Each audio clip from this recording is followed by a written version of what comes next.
Ça, c'était l'intro. Bah, merci pour cette intro ultra développée. J'ai appris des choses sur toi parce que j'étais pas au courant de tout ça. Je me doutais de plein de petites choses parce que ton discours a été construit sur pas mal de choses qui me parlent, que j'ai vu notamment en ethnopsychiatrie, tu vois, sur l'accompagnement des personnes et tout ça. Donc il y a des liens qui se faisaient, mais sans Mhm. avoir la vraie histoire, tu vois. Donc Mhm. c'est vachement cool.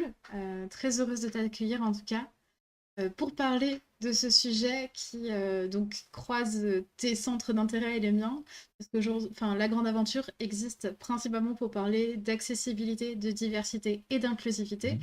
Et moi, il y a un univers que je connais peu, qui est Donjons et Dragons, parce que aujourd'hui en France, quand on approche Donjons et Dragons et sa pratique faite par la population francophone, ce n'est pas du tout un milieu safe et inclusif.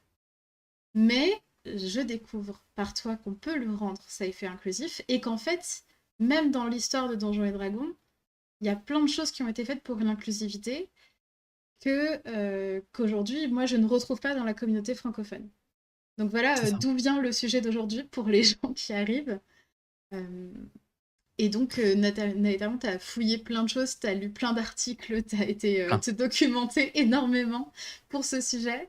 Donc peut-être qu'on peut remonter historiquement au début de Donjons et Dragons et de la fantasy, je pense, pour... On pourrait, mais moi, si tu veux, je peux. J'ai vraiment préparé toute une série donc de fils conducteurs Je te pour suis. vraiment un peu.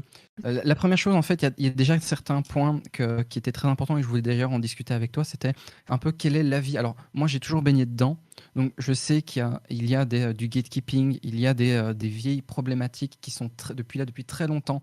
Mais comme je suis pas francophone Mm. de base, moi, je n'ai pas connu vraiment cette fameuse communauté problématique de vieux loustiques ou de jeunes loustiques, évidemment, Donjons Dragons, qui posent problème. Évidemment, je les ai rencontrés au fur et à mesure de mes pérégrinations dans le milieu JDR. Et il faut comprendre un truc, c'est que moi, venant d'un point de vue extérieur, ce que je ressens à l'heure d'aujourd'hui, encore aujourd'hui en 2021, dans la communauté Donjons Dragons, c'est pas toujours. Alors, je vais essayer de vraiment de temporiser mes propos pour pas rentrer dans des ouais, c'est tous des connards ou c'est tous des machins. Il y a un gros souci, c'est que la culture D&D a avancé dans un sens sans être en rapport avec ce qui se passait, entre guillemets, par la maison mère, pour plein de raisons. Les raisons économiques, l'échec de la quatrième édition, le fait qu'il y a eu plein de soucis, est-ce qu'on relance ou pas une cinquième à l'international ou non, ça c'est des aspects qui ont fait que économiquement, on a mis la francophonie, la germanophonie, l'hispanophonie sur le côté, vraiment. Tout ce qui est alors, japonais, je ne sais pas si on peut parler de japanophobie, folie, zophie, pardon. Mais il y a vraiment il y a une séparation qui fait qu'à l'heure d'aujourd'hui, où moi, j'essaie d'avoir un discours où j'essaie de justement montrer qu'il y a une grosse remise en question de la part de D&D, énorme remise en question, surtout depuis 2017, savoir D&D 5e édition, 2014, je l'ai découvert quand j'étais aux États-Unis.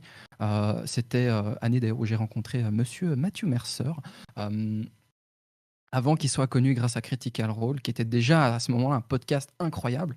Et c'était une comète. Et je suis revenu en Europe et je me suis dit, mais pourquoi on n'a pas un tel engouement positif de créativité en Europe? Et du coup, donc, j'ai commencé un peu à creuser à gauche, à droite.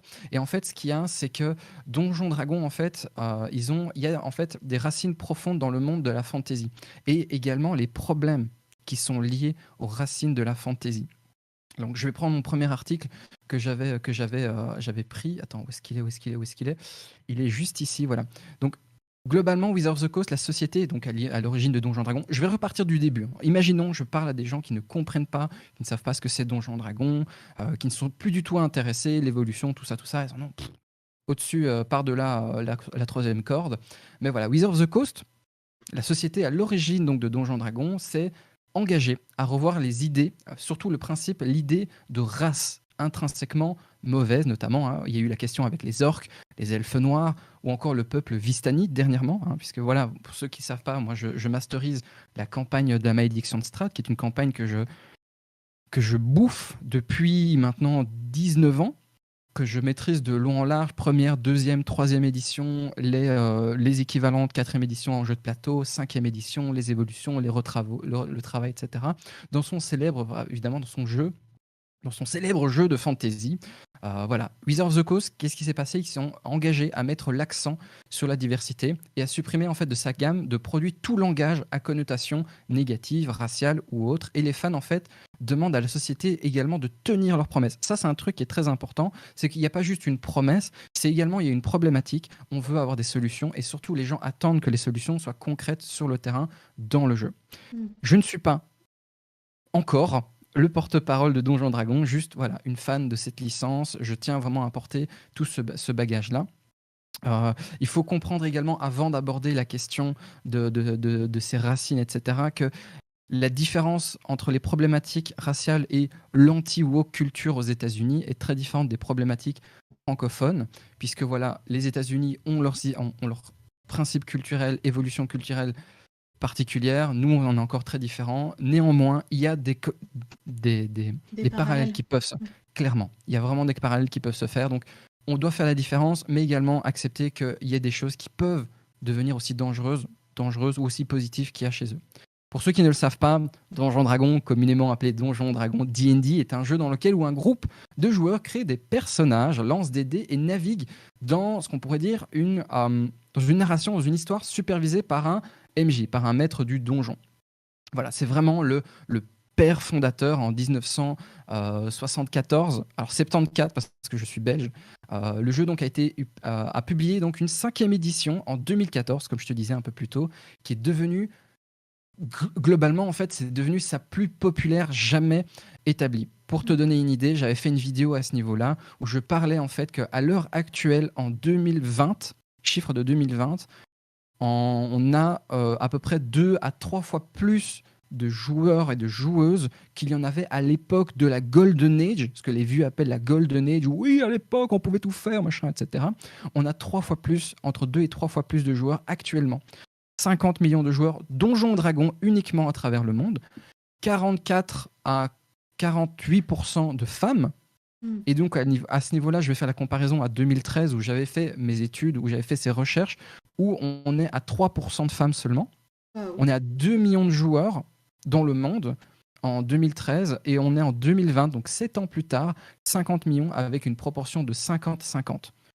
Et surtout, énorme, la différence d'âge aussi qui est hyper impactant, c'est qu'en 2013, on avait à peu près 60% de joueurs qui étaient au-delà de 40 ans. À l'heure actuelle, on a 43% de joueurs qui ont moins de 30 ans. Ouais, donc 30 ans, c'est 18, devenu 30 ans. vraiment quelque chose qui a explosé dans Exactement. un monde beaucoup plus jeune. Exactement. Et du coup, qui dit jeune, dit également problématique, non, questionnement lié au bien-être. C'est ce que j'explique dans la vidéo sur le politique, c'est que les nouvelles générations ou les jeunes générations, donc même si tu as par exemple 45 ans et que tu découvres Donjons Dragons maintenant seulement, déjà qu'est-ce que tu as fait pendant 45 ans? Mais non, désolé, c'est une blague. Surtout, c'est que cette problématique est ultra sensible à ce qui touche le futur du jeu de rôle, les 18, 25, 30 ans, c'est-à-dire le bien-être autour de la table, de savoir que chacun soit représenté, de savoir qu'il y ait un discours qui évolue, qui s'échange, etc. Du coup, 5e édition en 2014, qui est devenue donc sa plus populaire en termes de statistiques, en termes de ventes économiques, etc., mais également vis-à-vis de la communauté qui a explosé, notamment grâce aux plateformes de live stream, notamment comme Twitch, que ce soit sur Critical Role, que ce soit sur Acquisition Incorporated, pour ceux qui connaissent Dungeons and Daddies, HitMeGP, Alter20, Brennan, alors j'ai oublié de son podcast à lui. Dimension 20 également, qui est incroyable. Pour moi, Brennan a atteint actuellement, il est dans mon top 3 des meilleurs MJ que j'ai jamais vu de toute ma vie. Ouais, je joue avec des gens, moi je l'ai jamais écouté encore, mais je joue avec des gens qui sont complètement fans de Brennan, du coup. Il est incroyable, Et notamment des émissions, hein, on parle évidemment de la grande série Stranger Things sur Netflix qui a fait découvrir D&D à des nouveaux joueurs, etc., etc. Voilà, la nouvelle popularité du jeu en fait, a également suscité des critiques. Les critiques ont souligné que lors de la création d'un personnage, à l'origine quand le jeu est sorti en 2014, Les joueurs de D&D doivent choisir une race. On va commencer par cette première problématique-là, comme un elfe, un nain, un gnome, un orc, etc. Et en fait, ce qui a posé problème, c'est que cet usage du mot est techniquement erroné. Alors là, je prends mon article, je vais globalement te le lire. Où est-ce qu'il est, où est-ce qu'il est, où est-ce qu'il est Voilà, c'est un médiéviste qui s'appelle James Mendez Odds, si jamais vous ne connaissez pas, qui est justement dans cette optique d'analyser en fait les codes actuels de la fantasy pour comprendre d'où ils viennent, etc. Donc voilà, ce qu'il dit lui, c'est les races dans Donjons et Dragons sont fondamentalement différentes de notre concept de race dans le monde réel. Très important. Dans Donjons et Dragons, les races sont basées sur des différences biologiques profondes, alors que nous savons que dans le monde réel, les races est une construction sociale basée sur des différences arbitraires et superficielles. Utiliser le mot race... Dans son acception sociale aux États-Unis, ouais, effectivement. Exactement, évidemment. Voilà, on va le répéter. C'est vrai que pour moi, c'est par défaut, c'est toujours là. Et du coup, utiliser en fait le mot race dans le jeu, alors qu'il s'agit en réalité de quelque chose comme espèce, en fait, promeut par définition qu'on peut appeler des idées racistes, car la plupart des gens ne comprennent pas cette nuance essentielle à ce terme, à savoir faire la différence entre la biologie, évidemment, race de chien, race de chat, etc., et le concept social construit, etc. On peut notamment parler des changements sémantiques, ou de vocabulaire que d'autres licences du jeu, d'autres licences de jeux de rôle ont fait après coup. On parle notamment Pathfinder. On a des changements. Attention, petit changement qui va arriver chez Game Workshop, également sur une licence qui pose beaucoup de problèmes, Warhammer. Voilà. Je vous mets au défi de trouver une communauté 100% safe Warhammer, mais ça c'est un autre débat. Désolé, je lâche le pavé. Voilà. En fait, donc, ce gars donc, met dans un article de 2017 que l'idée de race en fait, de Donjons Dragons est un héritage du livre qui a changé la fantasy, l'œuvre qui a changé la fantasy, Le Seigneur des Anneaux, de son auteur, J.R.R. Tolkien, qui confondait race, culture et capacité au cœur même de son œuvre. Alors, dans son roman, évidemment, Tolkien a décrit les caractéristiques raciales des hommes, des nains, des elfes, des orques, etc., ajoutant également que Tolkien, en fait, sur le plan de la relation troublante entre la race et la fantasy, qui allait régir en fait le reste de la fantasy du XXe siècle. Donc, c'est pas volontaire de sa part, on l'a analysé de long en large. J'imagine qu'il y a d'autres points de vue à ce niveau-là. Je pense que ça vient à la fois du fait que c'était un anglais et pas un américain, parce que du coup le concept de race n'est pas le même utilisé dans les sciences sociales, n'est même pas utilisé de la même manière dans les deux mondes. Puis on était à une époque où la race était encore en biologie questionnée. À l'époque de Tolkien, on est encore sur l'époque des guerres qui justement avaient des profondeurs raciales, des questionnements sur la race, et on n'avait pas encore déconstruit ça au niveau biologique non plus. Donc, clairement, très clairement. Et du coup, en fait, ce plan-là a été en fait disséqué par une universitaire qui s'appelle Ellen Young de l'université de Deakin en Australie, qui écrit notamment sur la fantasy et cette question fameuse raciale autour donc des espèces. Je vais utiliser plutôt le terme espèce pour éviter de vraiment constamment taper sur ce mot qui est très négatif, connoté négatif. Young en fait a soutenu que l'idée de Tolkien de la race comme une réalité dure plutôt qu'une construction sociale était intrinsèquement raciste dans sa définition la plus stricte. Et bien que Tolkien n'ait peut-être pas nourri des vues, on va dire plutôt extrémistes personnellement ou volontaires vis-à-vis de ça, son travail était rempli d'exemples de bonnes races avec des traits culturels européens et des mauvaises races décrits à travers notamment des stéréotypes orientalistes, donc c'est-à-dire l'Orient de manière générale. On pense notamment au fameux Haradrim, signifiant littéralement orientaux, chevauchant des fameux olifants, on se souvient tous, les grands olifants avec les conducteurs assoiffés de sang sur notamment la bataille du champ de Pelennor où ils sont en train de je bute tout le monde, la fameuse scène où Éomer balance une lance droit dans sa poitrine. Tu vois, cette image-là reste encore très marquée à ce niveau-là. Il n'y avait pas vraiment encore de déconstruction.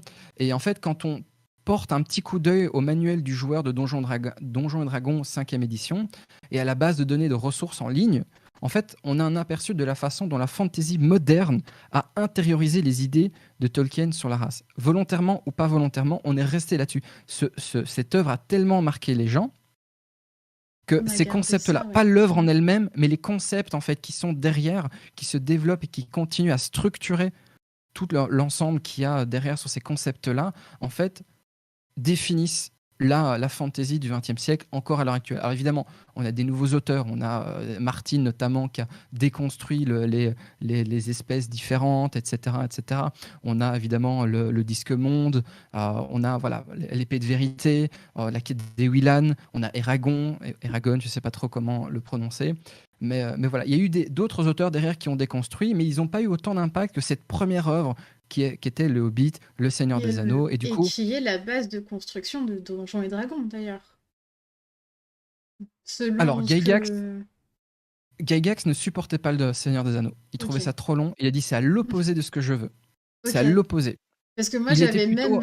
j'avais même enregistré cette information comme quoi on utilisait le mot alphelin parce que du coup, on pouvait pas dire Hobbit parce que c'était sous licence à cause du Ça, Seigneur c'est une des Anneaux, question tu vois. de. Ouais, ouais, juridique. C'est une question Mhm. d'ayant Donc pour droit. moi, ça descendait vraiment directement l'un de Mhm. l'autre. Mais du coup, En fait, je dirais que ça ne descend pas parce que Gygax, principalement, ne supportait pas la lenteur du récit à la manière du Seigneur des Anneaux. Le high fantasy, la grande quête pour arriver à vaincre le grand mal, etc. Lui, ce qu'il voulait, c'était plutôt un, un truc à la Jack Vance ou à Conan le Barbare où tu es en mode dans la survie. Et les premières éditions de Donjons Dragons, c'est pour ça que c'est très technique, c'est pour ça qu'il y a beaucoup de stats, des blocs, etc. J'ai pas envie d'utiliser les termes qui trigger, mais c'est très proche du wargame avec beaucoup de blocs de stats, etc. Et qui a vraiment en fait structuré mathématiquement et statistiquement toute la mentalité du jeu qui a évolué évidemment. Maintenant, on a des jeux beaucoup plus narratifs, etc. Mais on a encore ces gros héritages en fait de ces grosses racines dans ce côté très on veut un univers où on peut quantifier, on peut survivre, on a des statistiques, univers de nerd à période 70s 80s. Ça reste très très proche de ce côté très je vais pas dire low fantasy, mais ce côté très Conan le barbare, ouais, Connard le très barbare, la fallait que je le bagarre. sorte. Voilà, c'est très la bagarre, très la bagarre. D'ailleurs, on va en discuter à un moment si tu veux, mais le principe d'expérience contre avec de la bagarre est en train également de changer dans Donjons Dragons. Alors nous, on n'est pas trop au courant parce qu'il y a eu tous les soucis de traduction, etc. Mais il Ouais. faut savoir que ça fait à peu près 3-4 ans que la plupart des game designers disent retirer le principe d'expérience contre du combat, contre du massacre ou tuer des PNJ ou des monstres, etc. Ne récompensez plus ça. Mm. On s'est rendu compte que c'est un héritage, mais dans cette fameuse remise en question de 2017, qu'on va aborder un peu plus tard, il y a vraiment cette question de arrêter de promouvoir ça, faites la promotion d'autres choses. Et du coup, on va parler évidemment de Strixhaven qui arrive bientôt, etc., etc. Ouais, Et du coup, et oui. pas que, enfin, si je me permets, de ce que j'ai cru Mhm. comprendre, là, il y a eu plein de problèmes sur les traductions juridiquement, etc. Mais là, arrive bientôt la 5e édition traduite telle quelle en France. Enfin, du coup, on le sait, il y a eu des annonces sur le sujet. Mhm. Ce qui fait que, mais ça va faire un choc pour les gens qui vont se retrouver face à la vraie 5e en français et vont voir des Cinquième textes édition corrigée. corrigés. Corrigée, Oui. etc. C'est ça, Parce que notamment. typiquement, enfin, du coup, j'ai envoyé un petit texte tout à l'heure à Ena Ethereum Mhm. qui est arrivé grâce à Alex Kids. Si tu es là, je te fais un coucou sur le Discord d'un des quatre, où il y a tout un laïus sur le sexe pour dire qu'on peut jouer, peu importe, on peut jouer le sexe qu'on veut et le genre qu'on veut, et que l'orientation sexuelle, on l'a choisie, et que ça n'a pas d'impact sur l'histoire, que ce n'est que un choix des Mhm. personnages. Et ça n'apporte rien. C'est ça Mm. le truc, c'est que à la rigueur, je pense même que pour la 6e édition, si un jour elle arrive, tous les principes tu sais, d'alignement, les Mm. principes de sexe, de tout ce qui fait vraiment ce côté old school du jeu de rôle à la Donjon Dragon vont être retirés parce que justement, finalement, ça apporte quoi? Il y a 80% des fiches de personnages ne sont même pas remplies Oui, à ce niveau-là, ou pas utilisé. Enfin, moi, ou pas j'ai vu utilisées. récemment parler d'eux, il y a encore, tu sais, la taille et le poids des Mhm. Oui, personnages. oui, Genre, à oui. quoi ça sert, à part potentiellement faire de la grossophobie? Tu vois? Mais tu te rends compte on n'est pas si loin que. C'était pas il y a si longtemps que ça on s'est rendu compte que ça arrive, tu vois. Mm. Et finalement, bah, pour que ça remonte jusqu'à eux, il faut que. En fait, c'est plus facile de faire bouger une entreprise où il y a 500 personnes dedans qu'une entreprise où il y en a 3 millions. Et du coup, pour faire bouger une licence comme ça, il y a énormément de travail, c'est beaucoup d'efforts. En Bien plus, sûr. il y a eu toute la question avec Hasbro jusqu'en 2020, avant qu'Hasbro leur dise on vous lâche un peu de liberté, on va pouvoir vous laisser faire ce que vous voulez. C'est seulement en 2020, parce qu'il y a eu des bons chiffres, qui sont eu la plus de liberté à ce niveau-là. On en parlera une autre fois, c'est une vidéo que j'ai abordée également. Mais quand tu as un monstre comme Hasbro derrière avec un gros couteau et qui te dit mon gars, si tu me fais pas 3 milliards de dollars par an, je te saigne à blanc et t'es mort, et que derrière la mort de Donjon Dragon, hypothétiquement, c'est également la mort d'une grosse partie du jeu de rôle, parce que Ouais, c'est un gros pylône, c'est difficile, tu vois, un pylône central, c'est difficile à faire bouger sans que tous les restes du mur ne s'effondrent. bien sûr. C'est une Et en réalité. même temps, du coup, le faire avancer, et on va le voir, on va en parler, le faire Mhm. avancer, c'est faire avancer la mentalité globale de toutes les communautés rôlistes. Exactement, exactement. Mais attention, il y a encore évidemment beaucoup de choses qu'on va aborder. Le but est vraiment que les gens comprennent un peu d'où tout ça, ça Mm, vient. bien sûr. Et par exemple, donc, pour en revenir un peu à cette histoire donc, de manuel du joueur dans Donjon Dragon, les elfes, par exemple, sont décrits comme étant bons. Ils sont décrits en 5e édition comme étant bons et souvent représentés comme blancs, à l'exception d'une sous-espèce, l'espèce connue sous le nom de Drow, Ah, ça me à la fait peau noir. d'ébène, plus souvent maléfique que non. Attention, c'est entre guillemets, plus souvent maléfique que non et parfois appelé elfe noir. La nuance est là, mais malheureusement, elle n'est pas assez forte que pour vraiment marquer le coup.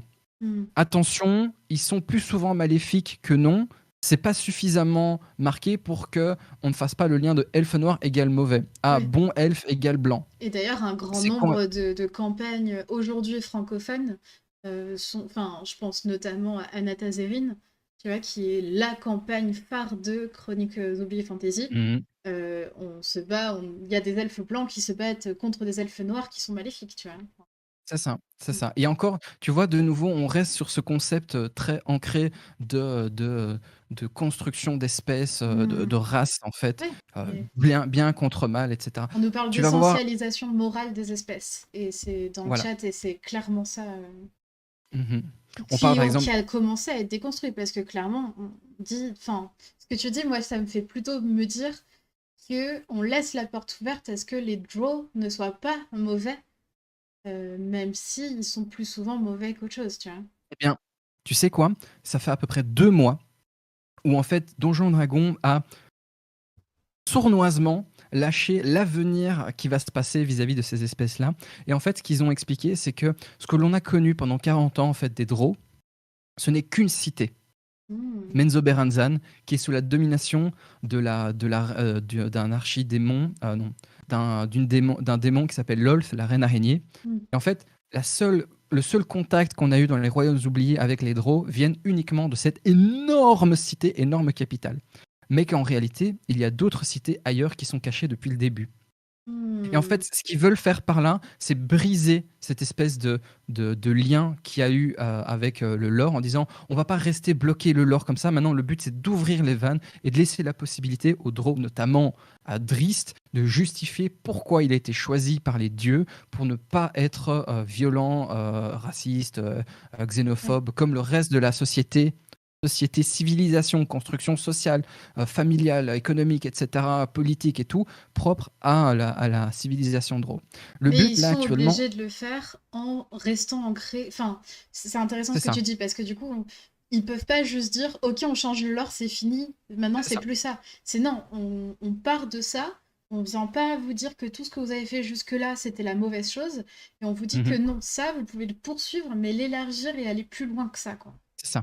Le but, c'est vraiment cette mentalité de, on connaît, tu vas le voir au fur et à mesure qu'on va avancer dans la discussion, mais on connaît nos erreurs du passé, on veut développer, on a ce terreau, on essaie de le nettoyer, on essaie de faire grandir des arbres sur base des ruines et des cendres qu'il y a eu par le passé. Parce qu'il y a eu plein de problématiques, il y a eu plein de soucis, et l'idée, c'est de ne pas juste dire aux vieux, allez vous faire foutre, maintenant c'est comme ça, on fait un gros nuke de toute la licence, mais de pouvoir faire pousser de meilleures choses.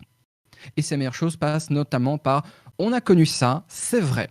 On va pas le changer, c'est trop ancré que pour le changer. Mais c'est pas parce qu'on a connu que les mauvaises choses qu'il n'y a que des mauvaises choses. Je trouve que c'est un pari qu'ils font. C'est un énorme pari parce que pour le même principe, exemple Game Workshop avec Age of Sigmar, ils ont perdu une grosse part de leur fanbase parce que oh là là, Age of Sigmar, ce n'est pas le bon vieux le vieux monde à l'ancienne avec il y a des orques et machin et des rats qui te tuent et en fait tout le monde tu vois. Mmh. Ils sont en mode genre, ok, le but c'est de respirer. Le but c'est pas de continuer à suffoquer sous ces problématiques-là. Il faut qu'on avance. Je répète, je ne suis pas le porte-parole, mais c'est Bien sûr. clairement ce que j'en bouffe au quotidien. C'est ce que je vois dans la communauté. Alors évidemment, il y a toujours les cons qui sont en mode genre, oui, ben voilà, les woke, blablabli, blablablou. Non, les gens, non. Il s'agit d'arrêter de continuellement valoriser les réactions négatives. Et ça passe également dans l'essence même du jeu, dans le lore, dans les mécaniques, dans le principe même du jeu. Je l'ai expliqué dans la vidéo sur la politique, c'est que le but est de toucher plus de monde et pas de continuer à entretenir cette espèce de code mauvais, bien, etc., etc. Notamment, voilà, je vais embrayer directement. Go. Voilà, il y avait les elfes, il y a les demi-orques qui sont également décrits de la manière comme ayant une tendance au chaos. Ce que j'ai essayé un peu de déconstruire dans ma vidéo de lore sur les orques. Et les demi-orques sont plus accomplis, les plus accomplis, pardon, sont ceux qui ont suffisamment de maîtrise de soi pour se débrouiller dans un pays civilisé. Donc, les demi-orques sont tendance au chaos, mais ils sont les mieux placés dans cette civilisation, dans ce peuple, pour se débrouiller dans un pays civilisé. De base, c'est très flou, ça pue. Excusez-moi de Ouais. dire ça comme ça, mais ça sent déjà très mauvais. Et du coup, en fait, en 2020, le terme orc a commencé à devenir une tendance sur les médias sociaux après qu'évidemment des joueurs de Donjons Dragons ont analysé la directive du jeu pour jouer en tant qu'orc de sang entier. C'est-à-dire, maintenant, je veux pas jouer un demi-orc, je veux jouer un vrai orc. Qu'est-ce que je dois faire? Ben voilà, ils ont souligné notamment que le langage décrivant les orcs était chargé d'essentialisme biologique, comme on dit. L'idée en fait que certains traits sont innés et immuables. Je vous laisse digérer l'info. Et en fait, ils ont pointé du doigt en fait que des règles qui donnaient au personnage orc une intelligence inférieure, ainsi que des phrases qui disaient que par exemple les orcs ne pouvaient potentiellement être domestiqués, mais qu'ils auraient toujours la soif de sang qui coule un peu sous la surface. Tu vois, c'est des choses qui restent, qui sont là-dedans, et ça fait écho en fait au lore de l'époque, etc. Ouais, ça fait Et du coup, penser à Tolkien et ça fait penser à un racisme profondément ancré quand on le voilà, transfère sur le racisme social, quoi. c'est ça. On Et du entend coup, en des fait, discours racistes mhm. à travers ça. Et en fait, ça, si tu le lis et que tu n'es pas sensible à cette question-là, évidemment, tu vas dire oui, bon, ça va, oh, ça va. Mais en fait, le problème, c'est que c'est pas juste oh, ça va, en fait. C'est qu'il faut se remettre en question et les codes de ce que tu lis, de ce que tu perçois. Je suis désolé, le chat, je vous ai pas du tout devant moi. J'ai 50 onglets devant moi ouverts, donc T'inquiète. je risque de ne pas voir vos réactions. Mais Je t'en fais c'est passer quand il y c'est- a des trucs importants. Ouais. c'est fondamentalement pas du tout une communication positive. Ouais. Et même pas sur le plan de oui, machin, l'inclusivité. Non, c'est également vis-à-vis de la question de oui, mais si je veux interpréter cette espèce-là, si je veux jouer un orc qui soit bon et qui soit loyal et qui veut en fait changer l'image des orcs, qui est d'ailleurs un des personnages un des concepts de personnages que j'ai proposé dans le bouquin qui va bientôt arriver. Voilà, j'en profite. J'ai trop Yes, hâte de la voir. J'attends la version finale pour pouvoir proposer les commandes en physique. Et ben justement, en fait, si je veux jouer ça, qu'est-ce que je fais? J'ai pas le droit parce que c'est Bah établi non. tel quel dans les règles. Et du coup, il y a eu cette mouvance de dire non, en fait, les règles, c'est un guide. Si vous n'avez pas envie de le respecter, on sait qu'il y a de l'héritage derrière. On sait que il y a eu plein d'erreurs de notre part. On veut améliorer ça et on va changer. Et c'est pour ça que je pense que les prochaines versions qui vont arriver en francophonie, ce sont les versions où il y aura beaucoup plus de nuances, il y aura du retravail à ce niveau-là, parce qu'ils se sont dit, oui, en effet, on a déconstruit notre façon de penser, il faut que l'on change ces aspects-là. C'est bien. James, oui, c'est évidemment que c'est bien, évidemment que c'est bien. Est-ce que tu te rends compte et c'est vraiment ça, c'est quand tu es un power player comme Donjon Dragon, comme Wizard of the Coast, d'arriver à déconstruire et de faire marche arrière sur un tel truc pour justement permettre à d'autres possibilités. Je dis pas qu'ils ont tout ce qu'ils ont fait est bien, je dis pas que tout ce qu'ils ont fait est mal, mais il y a des faits. Il y a des mouvements, il y a des choses qui changent intrinsèquement et je trouve ça très positif voyant d'un leader du marché C'est clair. de se poser ces questions-là. Il y en a beaucoup qui attendraient, tu vois, qui attendraient que les évolutions sociales se fassent Exactement. complètement avant de prendre le pas et de le tenter. Là, Mhm. on sent vraiment qu'ils veulent accompagner le mouvement social, tu vois, C'est ça. et aussi le supporter et l'aider. Et franchement, venant d'une licence qu'on a vue qu'on a imaginé comme aussi rétrograde, en francophonie en tout cas, Mhm. tel que Donjons et Dragons, c'est incroyable de se rendre compte de ces choses-là. C'est ça.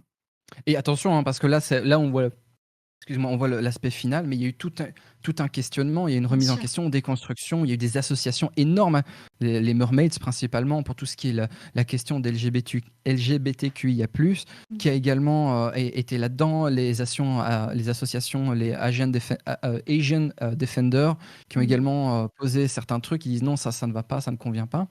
Euh, et justement, bah voilà, James Mendez Hodges, le fameux concepteur de jeu dont je te parlais, et notamment consultant culturel. Ça, je le note parce que voilà, je vois qu'il le met dans sa biographie. En fait, le gars a écrit une analyse complète en fait de ce fameux langage qui est sous-jacent à ce qui a été fait dans Donjons Dragons 5e édition. Il a souligné que Tolkien, largement reconnu comme le créateur des orques, avait initialement décrit les orques dans les lettres comme des versions dégradées et repoussantes des types mongols, hein, pour les Européens Mm. les moins charmants. Il y avait vraiment un truc à ce niveau-là parce que voilà, l'époque, l'âge, etc. Il faut remettre dans son contexte. Maintenant, on avance, on progresse. On le sait, il faut évoluer. Les médias donc fantasy ultérieurs comme Donjons Dragons, hein, au Seigneur des Anneaux ont depuis décrit les orques avec un peu le même langage que celui utilisé pour dénigrer les peuples non blancs du monde réel, en particulier ceux d'origine asiatique ou noire. Dans une déclaration publiée à l'époque par Wizards of the Coast, en fait, ils ont répondu spécifiquement à ces préoccupations-là, qui devenaient beaucoup plus fortes et que nous, on n'a pas trop connu parce qu'à ce moment-là, on était en mode genre ouais, un jour Donjon Dragon en francophonie, laisse-moi rire. Voilà. Et puis ils sont arrivés, ils ont fait comme ça. En fait, Wizards of the Coast a déclaré qu'elle minimiserait surtout l'essentialisme biologique dans les futures versions, qu'elle mettrait notamment l'accent sur la diversité dans le jeu et surtout vis-à-vis des créateurs et des créatrices de son équipe et des recrutements. Mm. Très important. Et dit, Bien voilà, sûr. la société a ajouté que l'un de ses objectifs, je reprends le tweet en question, blablablou, Wizards of the Coast, tac, tac, tac, tac, tac. Voilà. La société a ajouté donc que l'un de ses objectifs était de s'assurer que les joueurs puissent, entre guillemets, voir des reflets positifs d'eux-mêmes dans nos produits, et pas seulement des versions fantasy d'Européens du Nord, Mm. occidental, américain, etc. Un peu plus bas, attends, je scroll, hein, je te fais vraiment une traduction au couteau. Voilà, tout au long donc des 50 et 40-50 années d'histoire de Donjons Dragons, certains des peuples du jeu, les orques, les drôs étant deux des principaux exemples, ont été caractérisés comme monstrueux, voilà, et maléfiques en utilisant des descriptions qui rappellent douloureusement la façon dont les groupes ethniques du monde réel ont été et continuent d'être dénigrés. Mm. Ça, c'est C'est ouf clairement le que communiqué. c'est ouf qu'ils le Oui, reconnaissent et qu'ils le disent, quoi. c'est ça. Le communiqué continue également en disant, voilà, ce n'est tout simplement pas juste et ce n'est pas quelque chose en quoi nous croyons. Malgré nos efforts conscients du contraire, nous avons permis à certains de ces anciennes descriptions de réapparaître dans le jeu de la 5e édition. Nous n'avons pas su déconstruire nos idées à temps. Nous reconnaissons que pour vivre nos valeurs, nous devons faire un travail encore meilleur dans la gestion de ces questions. Si nous commettons des erreurs, notre priorité est de réparer les choses. Rich. C'est le communiqué. Mm. Ça, c'est C'est le trop communiqué. bien. C'est Ils ont c'est- poursuivi, ouais. c'est pas toutes les sociétés qui sont capables de faire ce travail de. Enfin, en Mhm. vrai, j'ai l'impression que. Enfin, il y a des gens qui nous diraient non, mais arrêtez de donner des cookies. Il y a des gens qui font le Voilà, travail c'est ça. un peu trop tard, quoi.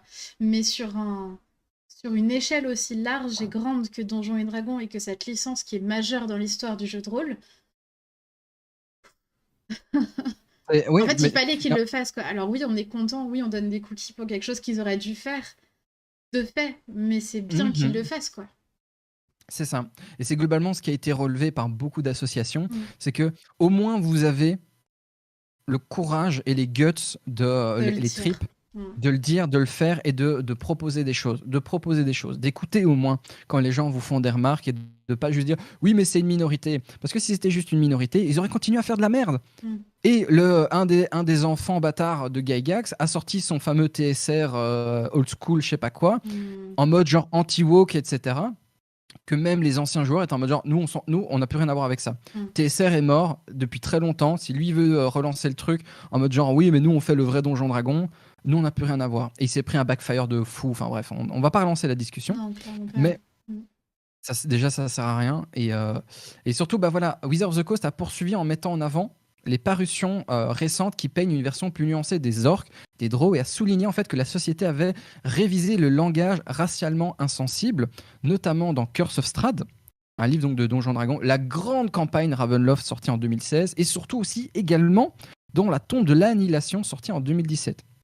Ces livres en fait mettent en scène, excuse-moi parce que je parle beaucoup, Non, t'inquiète, j'ai t'inquiète. j'ai l'eau qui remonte et comme je suis en train de bouillir au fond de moi, je suis en mode genre, oui, non, il faut continuer. En fait, ces livres mettent en scène évidemment le peuple Vistani, hein, un groupe ethnique, si je peux le définir comme ça, ancré un peu dans les tropes du peuple Rom, hein, du peuple Rom, et au Chult en fait une région en fait de jungle très vaguement inspirée de certaines parties de l'Afrique. Les versions précédentes en fait des livres faisaient référence aux Vistani comme un peuple d'ivrognes et de voleurs d'enfants. Clairement, ils sont mauvais. C'est écrit tel quel. Ouais. Et en fait qualifier le Chult de terre sauvage et exotique. Voilà, je crois qu'il est inutile de préciser en fait l'origine et les liens qui ont été faits à partir de ces faits-là. Faut pas aller plus loin. Les fans de Donjons Dragons, en fait, sur les médias, notamment sur les réseaux sociaux, ont réagi de façon mitigée à la déclaration de Wizard of the Coast, vis-à-vis, tu sais, de on va se remettre en question, etc., à l'origine. Certains étaient en faveur des changements, d'autres les ont qualifiés de trop politiques. J'ai les réactions devant moi. C'est trop politique, machin, etc. Mais en fait, le fait de les garder, c'est aussi un choix politique. Donc en fait, tout est Exactement, politique. exactement. Non, mais quand ça va dans mon sens, c'est pas politique. Bah Hein. non, c'est normal, bien sûr. Non, mais ça, c'est pas politique. Dans mon sens à moi, je m'en fous, c'est pas politique. Pourquoi est-ce que j'irais changer? Jusqu'à maintenant, on n'a pas eu de problème. Alors, je t'explique, mon grand. Alors. Les marginalisés représentent la majorité des gens, en fait. C'est pas juste un petit groupe, en fait. C'est la majorité écrasante des gens. Bref, rapport de domination. Ouais, vis-à-vis des communautés blanches états-uniennes, effectivement. Ouais, En fait, l'autre, c'est plus de 90% de la population. C'est ça. C'est ça. Et quand tu veux être une entreprise qui veut toucher en fait ces communautés-là. Le marché mondial. Leur but, c'est le d'être marché dessus. mondial. Exactement. Là, on parle d'argent, on parle de pognon, on parle de capitalisme, certes, mais à partir du moment où tu veux vendre quelque chose, je sais pas moi, en Afrique ou au Maghreb ou au Japon, de manière générale. tu t'imagines aller dire alors oui, chez nous en fait tout ce qui est de la couleur noire n'est pas bon. D'ailleurs les asiatiques vous êtes des freluquets, on va en parler un peu plus tard, tu vas voir. Tu vois, imagine comment tu veux vendre un produit à quelqu'un alors que tu l'insultes. Bah, je dis insulter, mais quand tu lui manques de respect par essence. C'est ce que je dis dans ma vidéo, c'est de la logique, c'est du business, c'est du marketing. L'économie, de manière générale, ne fait pas de politique. Bon, il y a des lobbyistes, etc., c'est vrai. Mais dans la mentalité, entre guillemets, de base, tu es là pour vendre des livres. Tu es obligé de faire des choix politiques si tu veux les vendre aux personnes à qui tu veux les vendre. C'est ça. Et le fait donc de ne pas cut une grosse partie de ta population, ben, ça fait partie également des réflexions qu'ils ont eues. Et voilà, donc de nombreuses voix ont fait valoir en fait que les promesses en fait de respect de la diversité sonnaient notamment creux, car la société a eu un problème présumé avec l'embauche donc de certains concepteurs du jeu de couleur donc dans le passé. Il faut savoir un truc, la 5e édition, il faut comprendre, c'est table rase du passé. Les équipes qui sont là-dedans, notamment Mike Merle, il y a eu Chris Perkins. Chris Perkins, magnifique. C'est un esprit, un open mind de ouf. Il y a Jeremy Crawford. Jeremy Crawford, qui est aussi un grand membre de la communauté homosexuelle. Je crois qu'il est, je crois que c'est un représentant, je ne sais plus te dire. Voilà, il l'assume ouvertement. Et du coup, par définition, à l'origine même, quand les graines ont été mises dans la terre pour créer la 5e édition, il y avait cette réflexion de on fait table rase du passé. Il faut que l'on arrête en fait cette doctrine qui a évolué avec le temps. Young, Mendez Odds, en fait, ont accueilli l'annonce avec un mélange d'optimisme prudent et de scepticisme. Donc les fameux game designers, les personnes en fait qui ont un peu analysé ce discours, etc., qui ont fait des analyses, voilà. Certains ont dit que voilà, ils pensaient que ce changement était un bon début, mais ils doivent aller beaucoup plus loin que juste des promesses. C'est clair. C'est un problème que Wizard of the Coast, évidemment, ne semble pas se débarrasser complètement de l'utilisation c'est un problème en fait qui ne se débarrasse pas totalement de l'utilisation du terme race. Mm. Ça, c'est un gros problème, rien que pour le terme étymologique ou le trigger en fait que prononce un tel mot. D'autres, par exemple, ont notamment fait écho donc à ce sentiment en disant que voilà, le racisme n'est pas seulement des stéréotypes négatifs. Il faut comprendre, je parle de racisme, ça peut être également vis-à-vis des questions du genre, des orientations, des choix que vous avez vis-à-vis de votre vie privée. Parce que là, on parle principalement des communautés de couleur américaine, mais nous, en Europe, on est plus c'est quoi? C'est plus une question de classe sociale ou de choix que tu fais dans ta vie, hein, les fameux woke aux cheveux bleus, etc.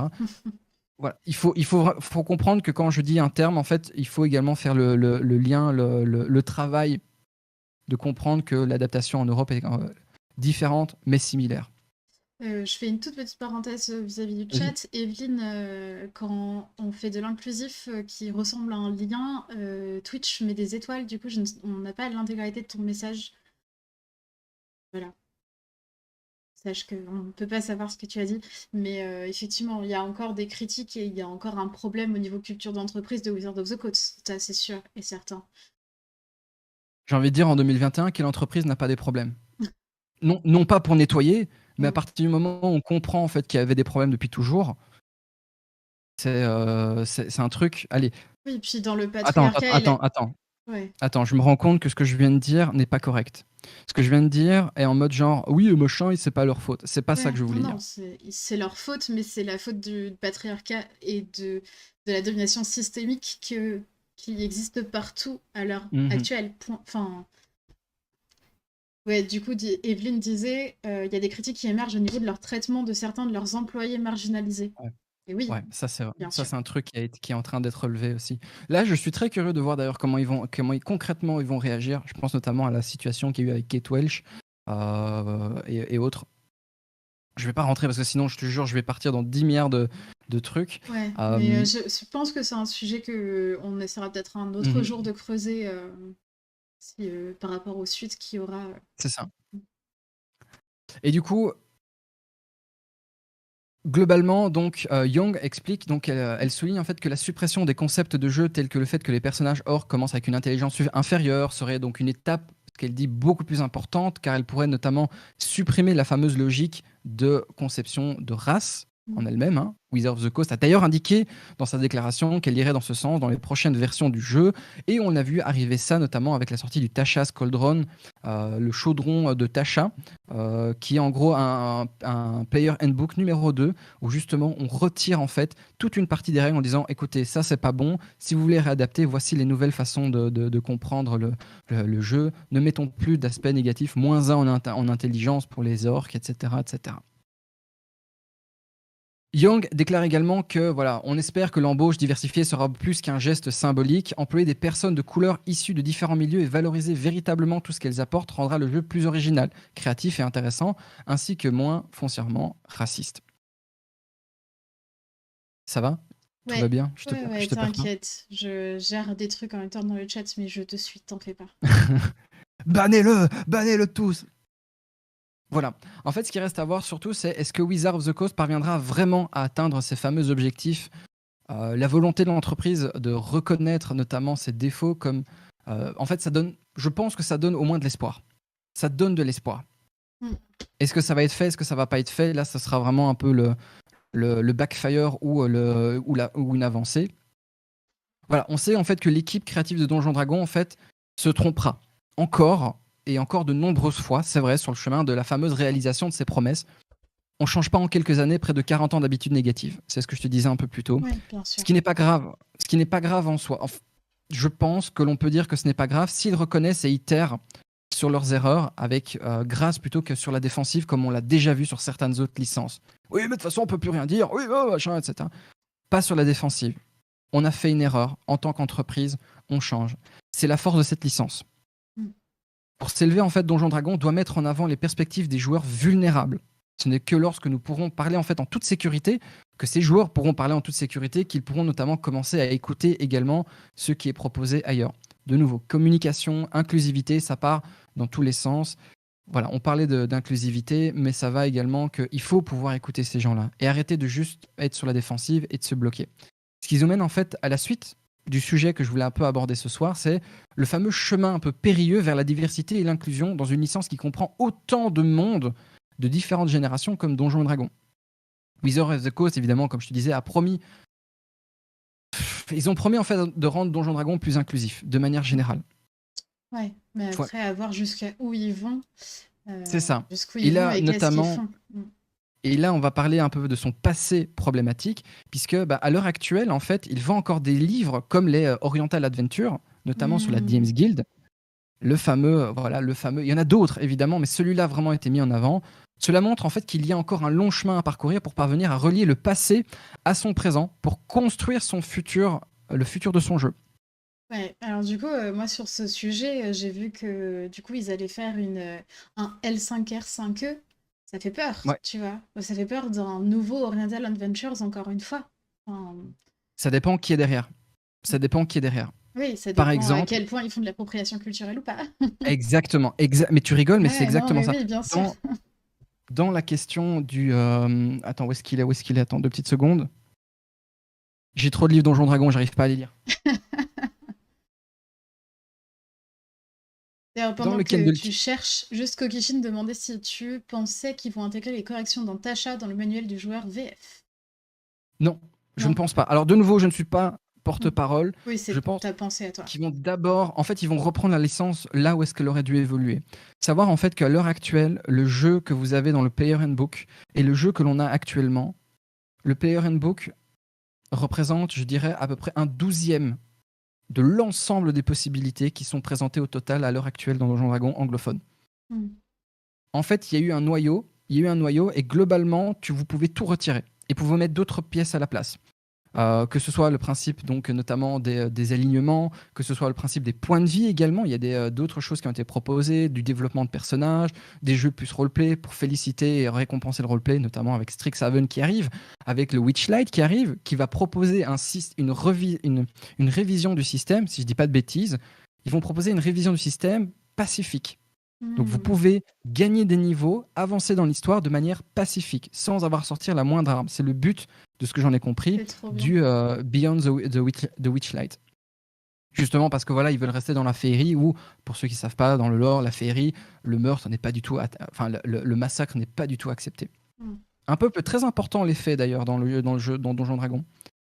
Très important. C'est eux qui ont donné naissance aux elfes, c'est eux qui ont créé tout l'aspect un peu positif, enfantin certes, mais un peu oups, je balance mes bics moi, un peu positif du monde. C'est eux qui ont d'ailleurs été opposés à pas mal de choses. Mais du coup, ils veulent vraiment de faire de ce supplément-là quelque chose qui pourrait proposer plus de nuances dans le jeu de base. Ce qui va sortir en VF, alors je ne l'ai pas entre les mains pour le moment. Je vais l'analyser également de mon côté, voir les changements, présenter un peu aux gens la différence entre l'un et l'autre. Ça, c'est un travail que je vais faire moi de mon côté. Mais ils vont, à mon avis, avancer petit à petit sur toutes les gammes qui n'ont pas été traduites. Alors, est-ce qu'on aura les Princess of the Apocalypse? Est-ce qu'on aura les Rise of Tiamat, etc. Je ne peux pas garantir. Je ne pense pas qu'ils vont refaire les vieilles campagnes.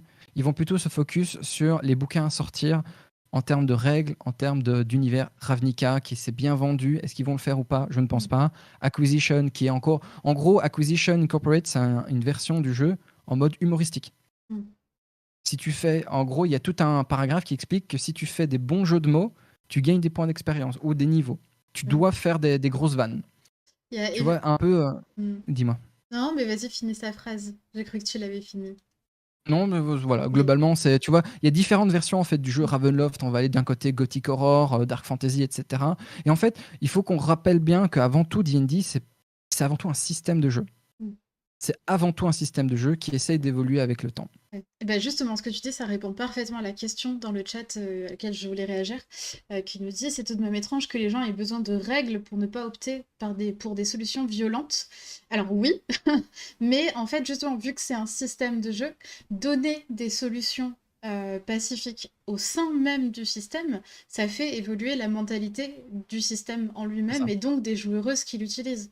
Parce que les gens qui jouent by the book, du coup, jouent des solutions violentes pour évoluer dans le système, etc., etc. Alors que donner dans le système même des solutions pacifiques et une évolution pacifique, enfin avec du pacifisme, ça change la perspective et l'optique même du jeu, quoi. Et là, tu peux dire à ton MJ ou ta MJ, ah, désolé, mais selon les règles, j'ai le droit de réussir sans avoir à buter la personne. Mm. Et là, oh, pardon, désolé. Tu vois, il y a ce besoin en fait. Et là, je Ça, c'est un gagne truc. même un niveau parce que j'ai fait un super roleplay et que j'ai Ouais, réussi à bah ouais. solutionner tout ça. Mais tu Ouais. vois, ça, les gens sont étonnés en mode genre, oh, c'est une super idée, machin, etc. Mais c'est pas une super idée. S'il faut passer par le livre, on est en 2021 et je dois encore répéter le discours de l'histoire, le canon de l'or. Vous en faites ce que vous voulez. Mm. Si vous avez envie que Elminster soit un hamster géant venu de l'espace avec des tentacules, c'est un hamster géant venu de l'espace dans une boule géante et qui roule sur tout le monde. Et il n'y a personne qui peut vous dire ce qui est juste, ce qui n'est pas juste. On est encore à ce stade-là. Mm. On en est encore et encore à ce stade-là. Et c'est ça qui est ultra frustrant, c'est qu'au bout de 5 ans, j'ai beau le dire éternellement, arrêtez de vous fier uniquement à votre mindset de je lis seulement ce que je veux entendre. Mm. Non, je lis seulement ce que je veux lire et j'entends seulement ce que je veux entendre. Vivez. Enfin, je veux dire, ta vie, c'est pas les jeux vidéo, c'est pas les bouquins, mais en même temps, c'est pas assez clair. Ça n'a pas Mm. été assez clair et c'est devenu petit à petit par contact avec d'autres types de licences, d'autres types de propositions que on s'est dit oui, bah finalement le canon, le lore canon, on s'en fout un peu, tu vois. Ouais, Et et en globalement, même temps, je trouve ça. Enfin, il y a des gens qui kiffent le lore, il y a des gens qui kiffent ouais, jouer dans le canon. Moi, typiquement, j'en parle souvent sur la licence Dragon Age, mais j'adore ce lore et j'adore le jouer de manière canon. Et du coup, faire évoluer le lore, c'est aussi permettre à ces personnes de voir d'autres choses et de découvrir d'autres choses. surtout que vis-à-vis du lore, il y a un gros truc que les gens n'ont pas compris avec la 5e édition, c'est qu'on n'aura pas de livre de lore à la Hmm. manière machin, parce qu'ils veulent pas en fait que les gens soient bloqués dans l'accès au jeu, dans l'histoire, etc., parce qu'ils n'ont pas eu la possibilité d'acheter ce livre en particulier, Ouais. d'avoir joué à ce jeu en particulier. Parce que ça aussi, c'est du gatekeeping. Hmm. Ça aussi, c'est bloquer l'accès à l'univers d'un jeu, si tu veux jouer dans cet univers-là, juste en disant, ah oui, mais t'as qu'à acheter un livre en plus. Ah, mais t'as pas joué à tel jeu. Ah, t'as pas fait Ouais. Baldur's Gate. Ah, tu sais pas ce que c'est. Tu vois, c'est Hmm. non.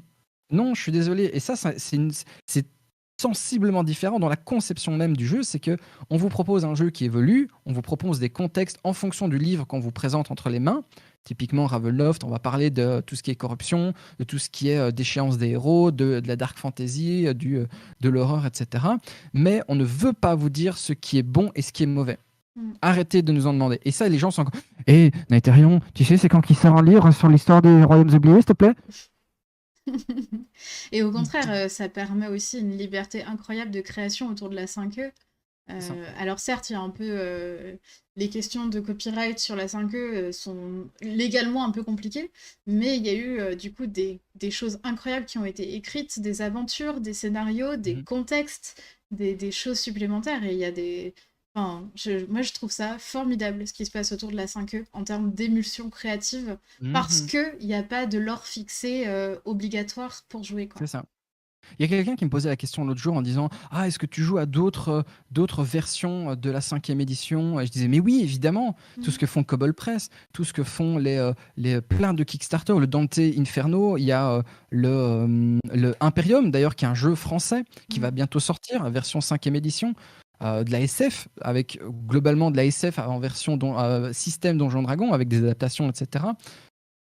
C'est ça qui est chouette, c'est qu'on revient à cette mentalité qu'il y avait en 2e édition, ADD2 principalement, première édition ADD1, ADD2, de faites les choses que vous avez envie de faire. On n'est personne pour vous dire ce qui est bon, ce qui est pas bon. Et moi, je trouve ça très chouette parce que la créativité, c'est la différence entre une personne morte et une personne vivante, à mes yeux. Pas être un cadavre ambulant, c'est la créativité. Si tu veux jouer dans le lore, on joue dans le lore, il n'y a pas de problème. La créativité se joue à un autre, etc. Mais juste dire, non, mais c'est comme ça, je l'ai lu dans le livre, je ne peux pas bouger. Non, non, je suis désolé, c'est vivant. Un jeu de rôle, c'est vivant. C'est pas juste une série de livres que vous mettez dans une étagère.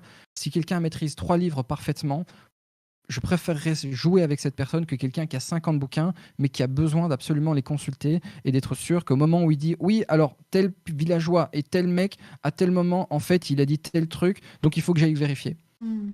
Ça m'intéresse pas. Ouais, même quelqu'un qui a pas du tout lu, qui ne connaît rien et qui peut C'est ça. juste arriver et jouer, quoi. Oui, Voilà. C'est quoi le but finalement? C'est quoi le but du jeu de rôle? Etlas, dis-moi, c'est quoi le but du jeu de rôle? S'amuser. S'amuser, c'est de jouer. Ouais, Si t'as ton, enfin, c'est clair. c'est con à dire, mais ça découle également de construction et de déconstruction. Parce que nous, on dit, bah oui, bah c'est s'amuser, c'est jouer, c'est normal. Mais Mm. quand tu rentres là-dedans, imaginez, oubliez tout ce que vous savez sur le jeu de Ça rôle. fait peur. Vous Moi, je rentrez. m'en souviens de mon entrée dans le jeu de rôle et ça faisait peur, quoi. Ouais, ouais, Surtout que ouais, j'ai ouais. joué avec des gros rôlistes dans des assos qui jouaient sur du Warhammer 40K et sur d'autres jeux où l'or super fixé et tout ça. Mhm. Bah, j'ai dû attendre avant d'y revenir, hein.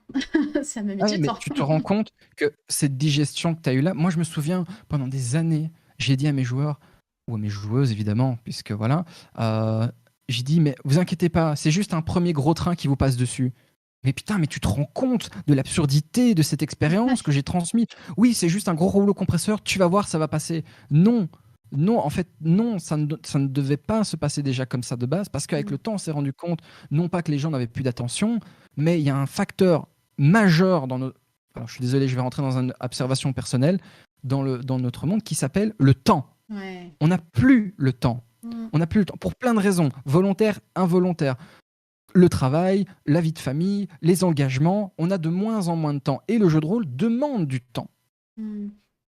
Plus on facilite ces accès-là, plus on dit aux gens, non mais lance des dés 20, fais des dégâts avec ta grosse épée, tu maules dans le tas si tu as envie.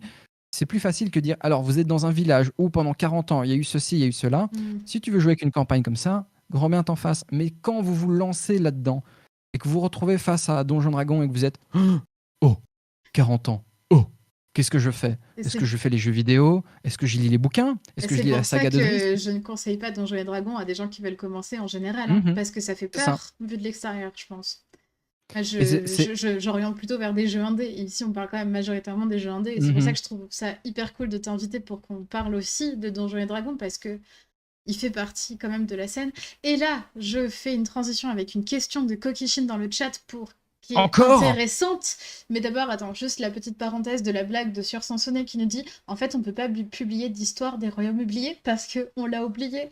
Bref, c'était pas Exactement. très drôle. Donc, Attends, Kokishin. je vais juste relever un truc. Est-ce que vous savez pourquoi on oublie, pourquoi est-ce qu'on appelle ça les royaumes oubliés? Non. Pourquoi est-ce qu'on appelle ça les... En fait, parce que dans la conception de ces royaumes-là, ils ont été oubliés par les dieux. Les dieux, depuis la naissance du multivers, Mmh. se battent pour leur pouvoir et leur domination et ont oublié leur mission, qui était justement par Ao, donc le l'Overgod, qui a dit, écoutez, je vous confie ces univers-là. Et en fait, ils sont tellement focus sur leur domination et leur place dans le Panthéon qu'ils ont oublié que derrière, il y avait les mortels. Et en gros, les royaumes oubliés, ce sont les royaumes qui sont... Enfin, en fait, ils sont lâchés.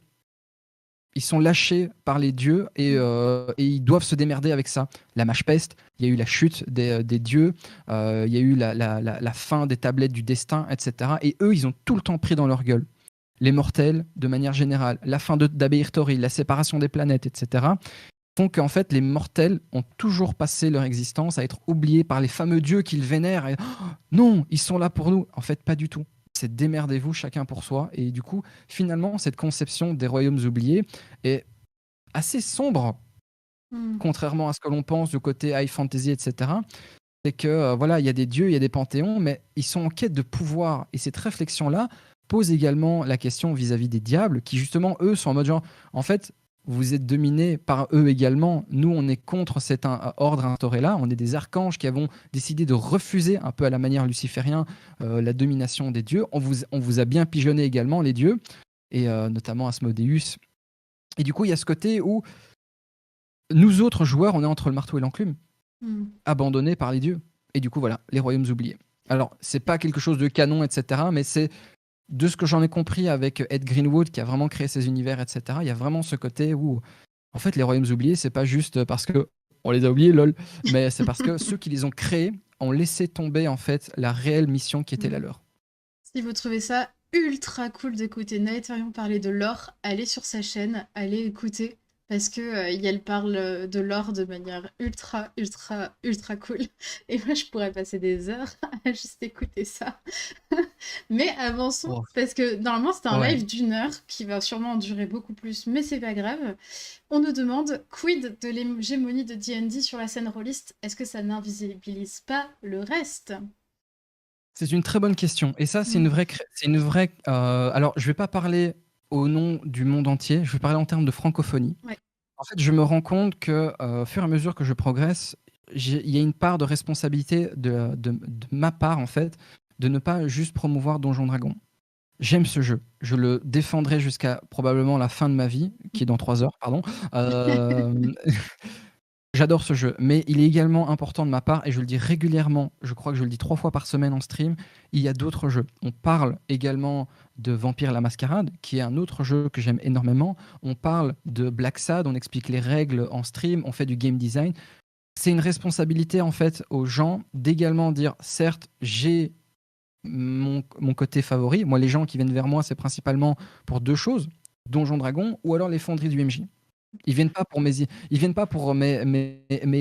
vidéos de 45 minutes où j'explique les origines de la fantasy. Hein. Allez les regarder, bordel. Mais des vidéos que je mets 2 mois à préparer. Non, ils viennent principalement donc, pour ces aspects-là. Et dans ces aspects-là, c'est quelque chose que je me rends compte que je vais également diversifier. Et l'hégémonie de Donjon Dragon, c'est principalement une question de business. C'est clairement une question de business, vraiment. Et ça, je dis pas le contraire. C'est pour ça qu'il est également de ma responsabilité. Et je vais pas parler au nom des collègues influenceurs, influenceuses et autres. De rappeler, oui, il y a d'autres jeux. Oui, je m'intéresse à la scène indé. Oui, j'aime Makato Monster. J'aime bien ce que fait Gente. J'aime bien ce que fait le Grumpf, etc. Je vais voir également ce que font les autres. Je dis quelles sont les bonnes idées. C'est juste, en fait, ce que les gens voient sur ma chaîne YouTube, je vais reparler de moi, mais ce n'est que 10% de la totalité du contenu que je produis, que je fais de manière générale au quotidien. Bien sûr. Et oui, Donjon Dragon va arriver dans le milieu francophone. Il faudra l'accepter qu'ils vont injecter de l'argent. Il y aura 7 milliards qui ont été investis, Mm. rien que pour le développement. Aucune maison d'édition, a priori 7 milliards, peut faire de compétition vis-à-vis de Non, ça. C'est un même les marché. plus gros français aujourd'hui, ils ont pas cet argent-là, quoi. Ils brassent pas Exactement. cet argent-là. Et pourtant, je suis ultra fan de ce que fait Black Book Edition. J'adore ce que fait Ouais, mais Arcane. il y a même pas 10 salariés hein, dans BBE. C'est ça. Bah oui, bah Edge, je discutais avec Seb de chez Edge, ils sont 4. Ouais, Ils ouais, sont ouais. 4. Non, Ils sont c'est 4. ridicule à côté de Donjons et Dragons.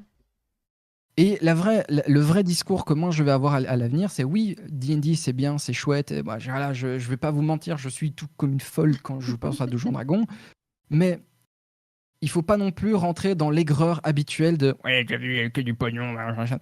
Il faut guider, informer, communiquer, former, éduquer globalement les arrivants, les anciens, leur dire écoute, je comprends que tu sois anti-D&D, je peux comprendre totalement, avec tout ce que ça représente de négatif, le pognon, le fric, le fric.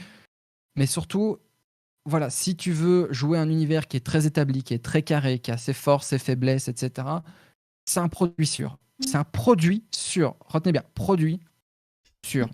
Si tu veux développer d'autres choses, aller sur du côté un peu plus artisanal, etc., il ne faut pas hésiter à dire aux gens, vous avez cette porte-là, vous avez cette porte-là, vous avez cette porte-là. Moi, je n'aime pas Donjon Dragon pour X, Y raison. C'est propre à moi. Je vais notamment te proposer une session D&D et te proposer une session d'un autre jeu ou d'un troisième autre jeu, Vampire, Pathfinder, Et etc. puis Et vous faites 4 après, sessions. Naetherian retweet mes lives, et puis ici, nous, on parle de plein de trucs qui sont pas du tout traditionnels, et puis voilà, c'est comme ça, on parle de tout, tous ensemble, on se partage la Ben oui, scène. et c'est pour ça que, par exemple, je n'ai aucun souci à aller voir ce que font d'autres chaînes YouTube, de voir ce que toi tu fais, de m'intéresser à ce que fait Eden, parce que la compétition absurde de se dire ouais, c'est moi qui dois être au-dessus de tout le monde, ce côté royal, enfin, je vais Ouais. dire royalisme, mais Mm. ce côté trône à obtenir, genre oh, Mais oui, je mais le lui, il ressens est pas au-dessus. dans notre commu. Attends, attends. Parce que en fait, je me place pas Mhm, dans le milieu actuel play, tu vois. Mais mhm. dans la partie discussion sur le jeu de rôle, j'ai l'impression quand même que soit je les connais pas encore, et du coup c'est peut-être pour ça, soit j'ai vraiment l'impression qu'il y a un côté entraide et on se met en avant les uns les autres, surtout dans les personnes que moi je suis, c'est-à-dire des femmes, des personnes NB qui se soutiennent, des personnes racisées, qu'on essaye de Mhm. se mettre en avant les uns les autres pour faire commu et se soutenir, tu vois.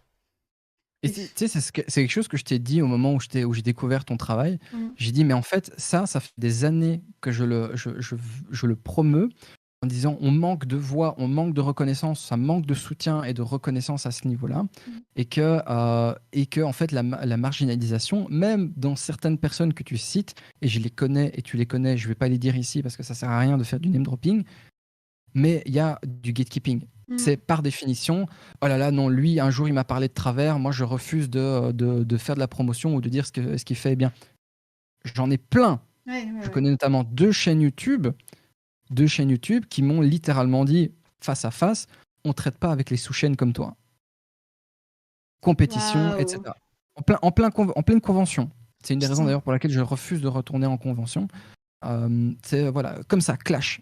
C'est ouais, nous, Quelle horreur. non, mais on a 2 fois plus d'abonnés que toi. Pourquoi est-ce qu'on irait compétition de nouveau? Qui est la plus grosse? Machin. Mais les gars, on s'en fout. C'est horrible. C'est pour ça On- que on- j'étais si heureuse de voir que le live de la Bonne Auberge sur le meugetage qui avait saisi les toits à côté de Fibre Tigre, Mhm. ça fait du bien, tu vois.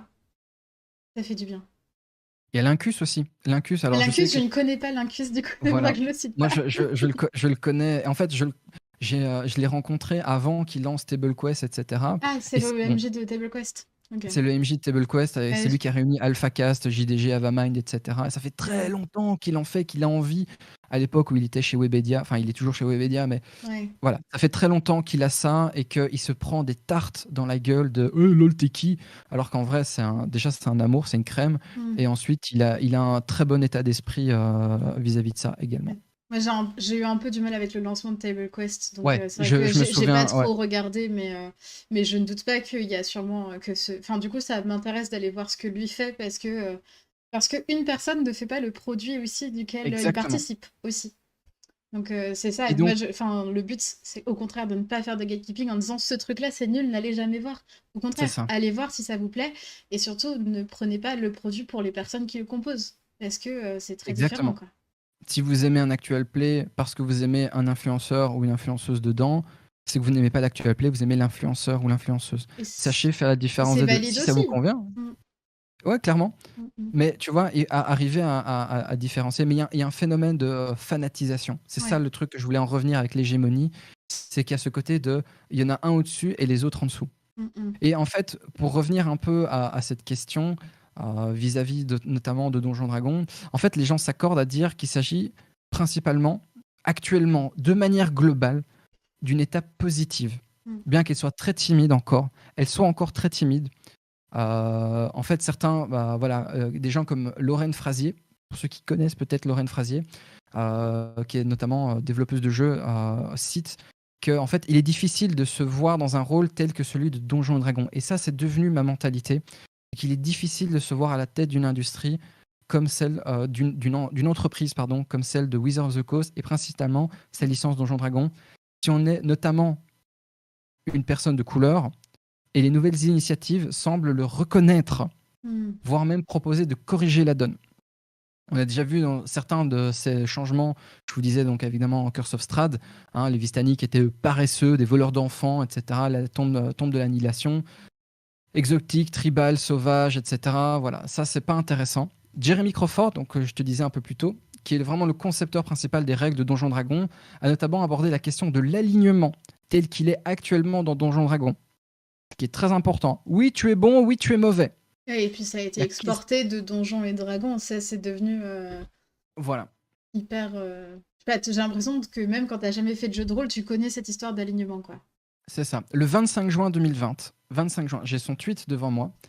Un gros tweet où il explique de long en large les changements vis-à-vis de Donjons Dragon. Il précise en gros que l'alignement sera traité différemment à l'avenir. Il reconnaît que les règles d'alignement telles qu'elles existent actuellement sont insuffisantes. Les règles donc telles qu'elles existent, je sais pas, joder, telles qu'elles existent actuellement, voilà, sont Sont insuffisantes pour insuffisantes. le nouveau lecteur de Wizards of the Coast, les nouveaux joueurs de Donjons Dragon. Et si vous consultez le fil de discussion, en l'occurrence, si vous voulez, je vous mets le lien. Je vous mets le lien. Vous savez quoi? Je vais vous mettre le lien. Je vous le mets dans Il le va chat. pas passer parce que tu n'es pas modératrice. Ah bon? Moi, je le voyais passer. Oui, mais il n'y a que toi qui le vois. Ah, C'est normal. God damn C'est it! comme ça que marche God damn. Twitter. Mais si tu me Attends, je vais te le le mettre. passes, je le Je te le remettrai. mets en MP. Je te le mets en MP.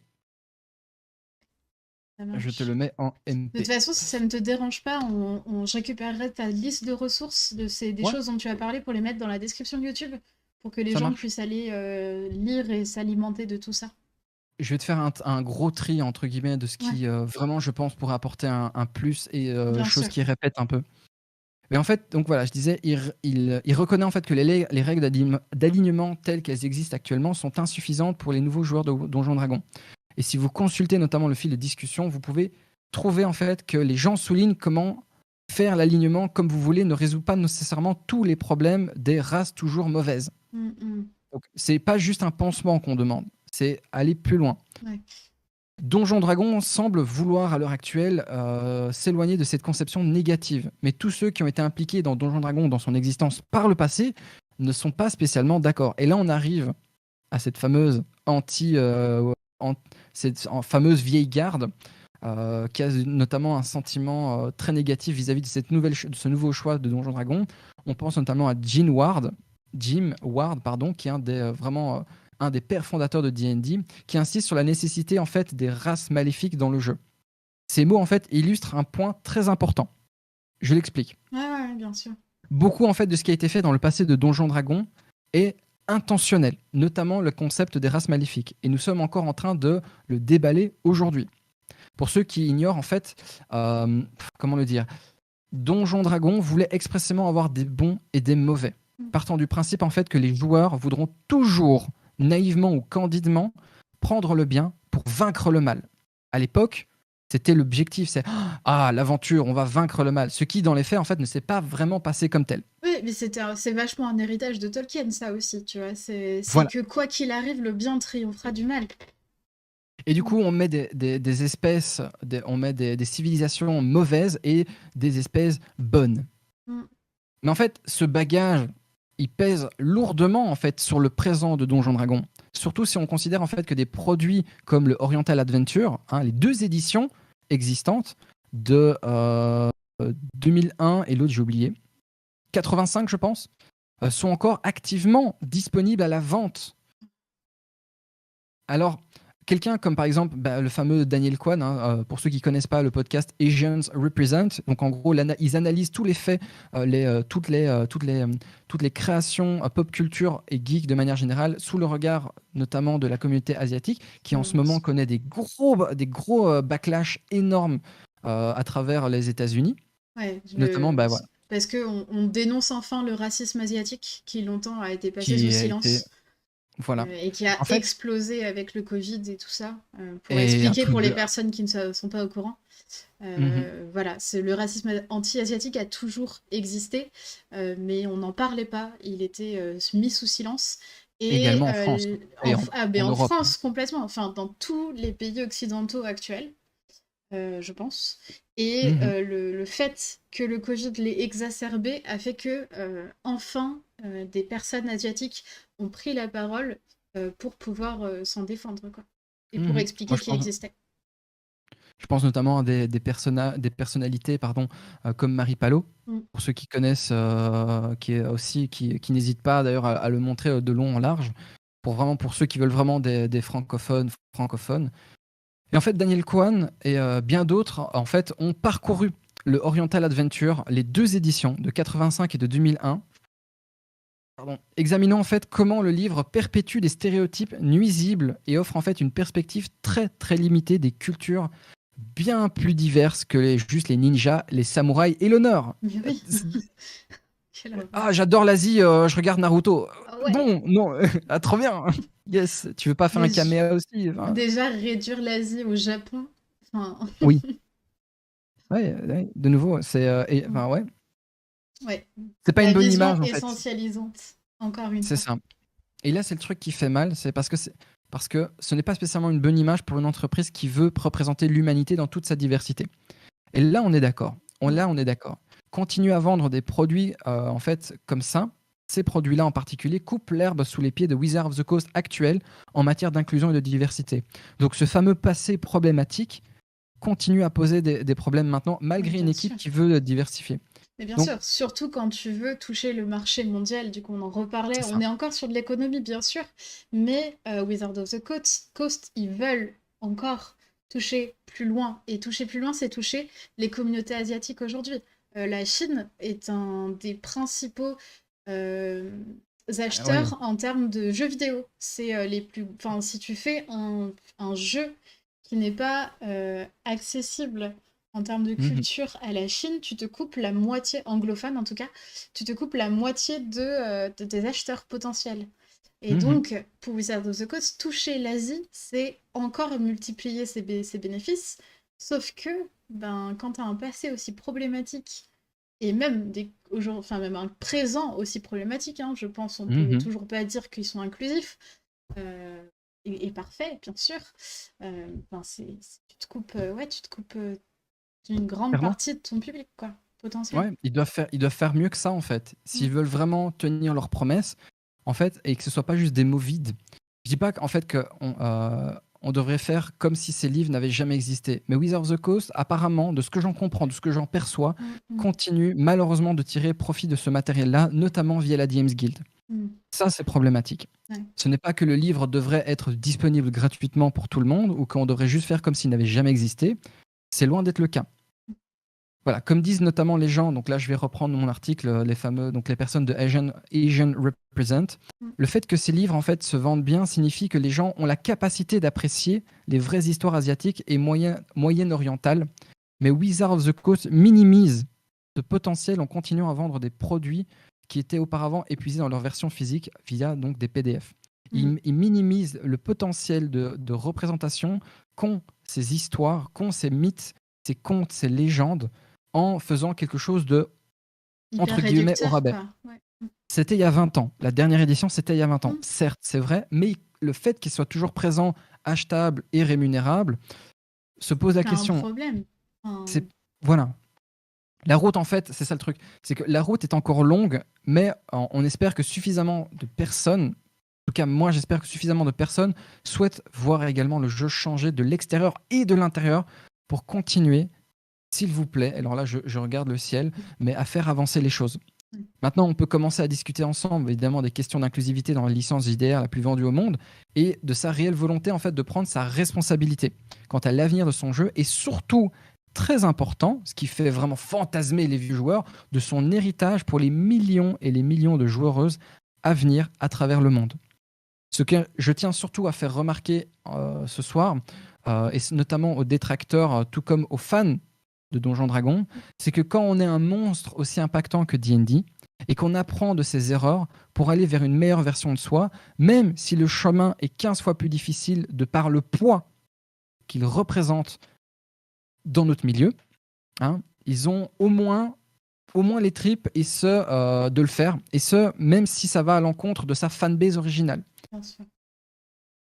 Je suis pas en mode genre tout est beau, tout est bien, ah c'est magnifique, ça va aller Bah bien. non, c'est pas le cas, de toute façon. On doit, voilà, on doit toujours apprendre en fait à vivre avec les différences des autres. Ça c'est mon discours à moi. Et le souci vient éternellement de la même chose depuis toujours. On part du principe que l'on sait ce que ce que les autres pensent et ce que les autres ressentent.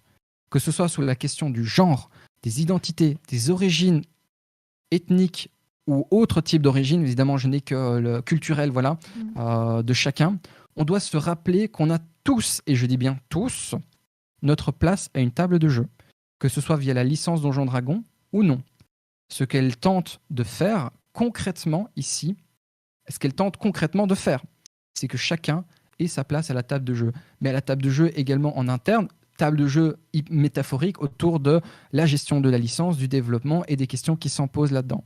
Honnêtement, moi personnellement, je vois ça très positivement. Car voilà, si un leader du milieu fait preuve de remise en question, qu'est-ce qu'on a pu observer par la suite? Évidemment, situation classique d'influence. Les autres éditeurs ont commencé petit à petit également à suivre le mouvement pour développer une culture beaucoup plus inclusive et plus positive dans notre hobby. Et on va pas se mentir, il y en avait clairement besoin. En 7 ans, on a fait plus de travail qu'en 40 ans au préalable. Ouais. En 7 années, les nouvelles générations, c'est pour ça que je dis les nouveaux joueurs, les nouvelles joueuses ou les nouveaux joueuses Vous avez un impact de dingue. Les associations méritent plus de reconnaissance. Les joueurs méritent d'être mieux formés, mieux encadrés, parce que c'est eux qui font vraiment changer le fond. Et quand on a un monstre comme Wizards of the Coast, D&D, qui écoute ce mouvement qui prend de l'ampleur, eh ben, ils font le nécessaire pour se remettre en question et se développer. Et ces questions-là, c'est très propre à notre dernière génération, en tout cas les années fin 80, 90 pour les miennes, jusqu'à même les gens 2000-2001. Le bien-être autour d'une table est prioritaire. Que ce soit D&D, Vampire la Mascarade, Pathfinder, Warhammer ou je ne sais pas quel autre jeu, c'est une question qui est intrinsèquement récente, que tout le monde ne veut pas entendre. Les autres éditeurs ont commencé donc petit à petit à suivre le mouvement pour développer une culture, donc, comme je te disais, inclusive et plus positive de notre hobby. Je le répète encore et encore, donc s'il vous plaît, je suis désolé, je vais répéter non-stop, mais comme à chaque fois que je stream ou dans mes vidéos, mais qu'on aime ou qu'on n'aime pas Donjons et Dragons et sa philosophie, je peux le concevoir. Je suis d'accord, chacun a son rapport avec. On peut au moins reconnaître qu'il tente de faire quelque chose. On peut au moins le reconnaître. Je ne demande pas de dire que ce soit juste ou pas juste. Après, voilà, comme j'ai pu le voir dans certains commentaires de la vidéo, notamment sur la politique dans Donjons Dragons, je reviens là-dessus parce que c'est très récent et j'ai eu des trucs de dingue. On aura toujours des peintres qui ne voudront pas comprendre. Alors, je suis désolé, l'expression bête comme un peintre, je suis désolé, c'est un truc, je sais pas pourquoi. Je la connaissais même pas. Tu connais pas? Non. Ça vient de chez Mister MV, qui, dès qu'il y a un abruti qui fait ouais, c'est un peintre. Voilà, je sais pas d'où ça vient. Je l'ai appris quand j'ai appris le français. Voilà, il y a toujours des peintres qui ne voudront pas comprendre ce besoin qu'ont les nouveaux joueurs de développer, de se sentir beaucoup plus en sécurité. Et pour eux, on peut juste plus rien faire en fait. Moi personnellement, j'ai abandonné le combat. Mais le but, c'est pas de convaincre les personnes qui ne veulent pas entendre quoi qu'il arrive, je pense. Mais ouais, pour poursuivre ce que tu étais en train de dire, et je pense que c'est aussi la raison pour laquelle moi je voulais t'inviter ce soir, c'est parce que du coup sur cette chaîne on parle peu de Donjons et Dragons parce que mon public majoritaire est quand même issu du monde plutôt indé, même si c'est pas uniquement le cas. Mais oui, l'inclusivité dans les milieux indés, en tout cas dans les milieux indés que je côtoie, elle est acquise, elle est en cours enfin, on la prend en compte. Mais il faut arrêter de se dire que Donjons et Dragons, c'est le mal, que Donjons et Dragons refuse de voir l'inclusivité, que les communautés de Donjons et Dragons ne peuvent pas être safe et inclusives. Parce que déjà, on ne peut pas porter un jugement sur une communauté générale aussi large. Il y a des millions de joueurs de D&D. On peut pas savoir ce qui se passe à toutes les tables. Déjà, petit 1. Et du coup, le petit 2, pour moi, il était important de montrer que même une licence aussi énorme que D&D, vue comme aussi rétrograde dans notre vision francophone, fait des efforts pour l'inclusivité. Agit réellement, même si effectivement peut-être que c'est tardif, peut-être que c'est pas assez, peut-être qu'elle pourrait aller plus loin, plus vite, plus fort, mais au moins elle essaye d'avancer et c'est bien. Enfin, genre, moi aussi j'ai fait la blague dans ma tête. Oui, ok, d'accord. En fait, je crois que c'est venu tout seul à cause de ça. Et au-delà. L'infini, ouais. Non, mais vraiment, voilà, même D&D avance, alors. Il y a aussi un peu dans ma tête, il y a un peu de non, mais regardez, si même D&D avance, avancez quoi. Prenez le mouvement avec nous et écoutez ce qui se passe. Et si vous voulez pas prendre ce mouvement-là parce que vous pensez que c'est trop politique, machin, et je veux pas. Mais jouez, moi, c'est ce que je dis toujours, continuez à jouer à votre version de la 3e, 2e édition misogyne et problématique. Mais venez jamais à ma table. Ouais. Venez jamais à ma table. Moi, j'ai la chance actuellement que quand je dis quelque chose, les gens m'écoutent. J'ai la chance d'avoir cette forme pas de domination, mais de ce privilège, en plus de passer partout, parce que ma gueule actuellement me permet d'avoir des privilèges que d'autres n'ont pas. C'est également ma responsabilité de rappeler que oui, il existe d'autres formes de jeu. Oui, il faut continuer à promouvoir ça. Il faut promouvoir ça de la meilleure façon possible, non pas en disant qu'il y a des bons et des moins bons, mais de dire aux gens qui ne sont pas d'accord, je vous demande juste d'y réfléchir et d'arrêter d'aboyer comme des chiens de la casse sur Internet et de juste remettez-vous en question, discutez avec les gens. Le passage intergénérationnel, qui était la base de mon doctorat, vis-à-vis du jeu, est ultra importante. Et si les anciens joueurs et les nouveaux joueurs, à un moment, ne communiquent pas pour changer la méthode et apprendre de l'expérience, ça ne pourra pas évoluer en accord avec... Il y aura de plus en plus ce fossé qui va se créer. C'est clair. Et du coup, c'est important de parler de tout ça, d'autant plus quand tu es Naetherian et que les gens t'écoutent. Parce que, et j'aimerais que ce soit le cas, même des personnes qui ont encore plus de poids que toi, parce qu'aujourd'hui, il y a plein de nouvelles personnes qui arrivent dans le monde du jeu de rôle. Et s'ils ne savent pas que ce monde inclusif, que ces outils de sécurité émotionnelle, que cette accessibilité, elle existe, ben, elles vont se prendre les mêmes pots cassés qu'on s'est pris nous, alors que ça, on a fait avancer les choses depuis, quoi. Donc, Clairement. voilà. C'est pour ça que depuis... En fait, j'avais commencé à le faire en 2017-2018 et j'ai eu un énorme retour de flamme. Oh, machin, c'est chiant, pourquoi tu fais de politique, oh, blablabli, blablabla. Et du coup, comme j'étais toute seule à gérer ça, j'ai fait en mode genre, j'ai eu un step back énorme et je l'ai très mal digéré. Notamment vis-à-vis de certains éditeurs qui m'ont dit on n'a aucun intérêt à travailler avec toi parce que tu rapporterais pas assez. Et maintenant que d'autres initiatives se font, je parle évidemment, je vais principalement parler, voilà, il y a Chris, il y a toi, il y a Eden, il y a plein d'autres gens, il y a la comtesse Rosakov évidemment, il y a Sephiel, il y a plein de profils en fait qui sont très divers et qui sont voilà, des projets comme Roll and Play, La Bonne Auberge, qui sont très très axés sur l'inclusivité. J'ai discuté un nombre incalculable de fois avec Julien Dutel justement vis-à-vis de ça, même en interne. Il y a un safe space qu'ils veulent absolument avoir. Pareil pour La Bonne Auberge, communauté ultra safe, inclusive. Alors j'utilise ce mot un peu à toutes les sauces, mais j'ai rarement vu des aubergines, ils s'appellent comme ça. J'ai rarement vu des grosses aubergines venir foutre la merde quelque part. Et même Game of Roll, en l'occurrence, du coup, moi je peux parler un peu plus de Game of Roll parce que je le connais mieux, mais même cette communauté se veut inclusive. Enfin, actuellement, sur la table où il y a MV, 100% des joueurs, à part du coup Fibre, sont racisés ou ont des origines culturelles non francophones, enfin non françaises. Et Mademoiselle, du coup, c'est 100% de femmes, à part Fibre, du coup, encore une fois. Il y a une vraie volonté d'inclusivité, y compris dans les actuels plays francophones, qu'on oublie trop souvent, alors que... et bien sûr, parlons de ton... Enfin, je parle tout le temps de ton actuel play Women in Games, parce qu'on a besoin de ce genre d'initiative aujourd'hui. Il y a encore trop d'actuels plays qui ne sont quasiment que des hommes blancs, barbus, cis. Et alors que ce n'est pas représentatif de la scène du jeu de rôle francophone, quoi. Je vais te montrer un truc que je montre pas souvent aux gens, parce que y a, surtout en ce moment-là, il y a cette question et tout.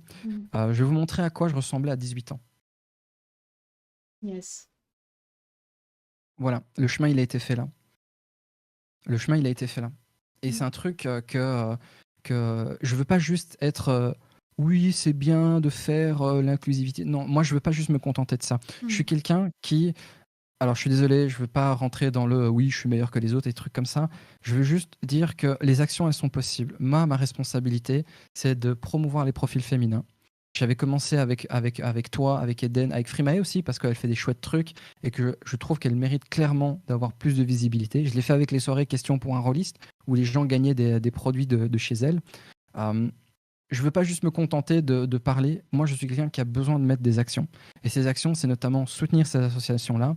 C'est également faire reconnaître le travail de chacune des personnes, grenadines notamment, que j'ai aussi énormément mis en avant en interne avec Women in Games. Et d'ailleurs, Grenadine qu'on reçoit demain pour son portrait de rôliste. Pour Yes. faire le petit... Oui, c'est ça. Pour ça que j'avais pensé, je savais plus pourquoi. J'étais en mode attends, elle est bien. Et bah, par exemple, bête exemple, mais vous savez que c'est Grenadine, à l'époque, qui m'a découvert. Première chaîne YouTube qui parlait de moi, mais qui m'a découvert. C'est lui. Et du coup, quand on s'est retrouvé bien plus tard avec Jaden, avec Gilus et ses îles autour du jeu de rôle de Gilus, eh ben, t'es en mode genre, ah, mais ça fait longtemps, qu'est-ce que tu deviens? On a discuté un peu de ses phases. Je me suis renseigné sur ce qu'elle était devenue, sa transition, les questions qui a eu lieu derrière, le fait qu'elle avait cut une grosse partie de ce qu'elle faisait sur YouTube pour des raisons évidentes que, évidemment, je ne vais pas aborder ici parce que ça n'est pas ma vie. Mais ouais, je lui ai dit non, moi, ça m'a toujours marqué. C'est une des premières personnes qui a été déjà un positif, venir vers moi et qui m'a dit ah, c'est chouette, continue. Parce que ça n'a jamais été positif. Et c'est ça le truc, c'est que moi, je veux bien prendre les baffes. Je veux bien prendre les baffes, Ouais, les mais j'en insultes, ai marre que tu etc. te prennes des baffes. Ouais, mais Ça me je saoule, m'en j'en ai fous. marre. Je m'en fous parce que je sais que derrière, moi, j'en mets de jeux comme n'importe quelle licence comme Donjon Dragon. Il faut également accepter que d'un côté, tu as la gestion économique de ta licence parce que tu as Wizards of the Coast, tu as Hasbro qui vont te mettre instantanément des balayettes si tu ne le fais pas. Et de l'autre côté, tu as des gens qui vivent à travers ça. Et Mm. ça, c'est un truc que peu de licences ont, c'est que les gens vivent à travers ça. Et est-ce que c'est bon, est-ce que c'est moins bon? Je ne sais pas. Je ne sais pas. Mais en tout cas, il y a du travail qui est fait. Revenir à la discussion de l'inclusivité, etc. Mm. Il y a énormément de podcasts, notamment, il y en a un sur Ravenloft avec un MJ afro-américain qui est très chouette également. Alors, j'ai oublié le nom du podcast parce que là, évidemment, je suis en mode sueur complète. Mais c'est pas grave, Mais, si tu le retrouves, on le mettra la description YouTube dans les jours qui viennent. et T'inquiète. c'est et ouais, il y a des tentatives. Il y a Mm. des tentatives. Est-ce que c'est suffisant? Est-ce que c'est pas suffisant? J'ose espérer qu'il y aura des changements qui vont être faits.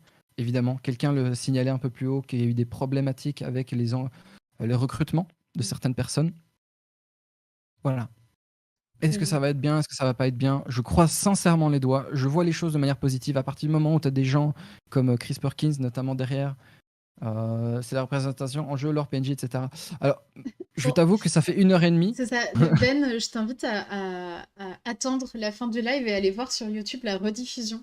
Parce que là, on est en fin de talk et on va bientôt s'arrêter. Et alors qu'on a du coup parlé de tout ça pendant plus d'1 heure et demie, là, donc voilà. Je le répète bien évidemment, je ne suis pas le porte-parole Donjon Dragon. Je ne suis pas du tout le plus à même de parler en leur nom. Mais moi, en tant que fan amateur des différentes communautés germanophones, francophones, américaines, hispanophones, parce que voilà, à la base, je suis espagnol, et surtout aussi de ce qui se passe en Asie, je vois ce qui se développe, de ce qui se fait. Honnêtement, il y a un engouement positif qui se fait. Alors, pour l'instant, il se calme un peu parce qu'il y a d'autres choses qui sont passées, les élections, le Covid, machin et tout, Mm. qui ont énormément un peu bousillé les besoins des joueuses. Et la Mais santé j'espère. mentale de beaucoup des personnes marginalisées qui se Exactement. battaient. Mais on avance dans le bon sens. Et Evelyne, je t'envoie plein d'amour. Oui, On j'allais est en dire, c'est train gentil. de travailler sur des projets pour pouvoir mettre plus en avant les personnes Mhm. qui ne sont pas des mecs cis blancs, globalement, hétéros, et valides. Très important de Mhm. l'ajouter, parce qu'on n'a pas parlé d'inclusivité en termes de handicap. On peut Euh, parler, hein. Moi, il n'y a pas de souci. L'histoire, le gros problème qu'il y avait eu, je te le fais en 2 secondes. Ouais, vas-y. Il y a un supplément qui est sorti pour des personnes invalides en situation de handicap, notamment la fameuse histoire des donjons avec rampe d'accès.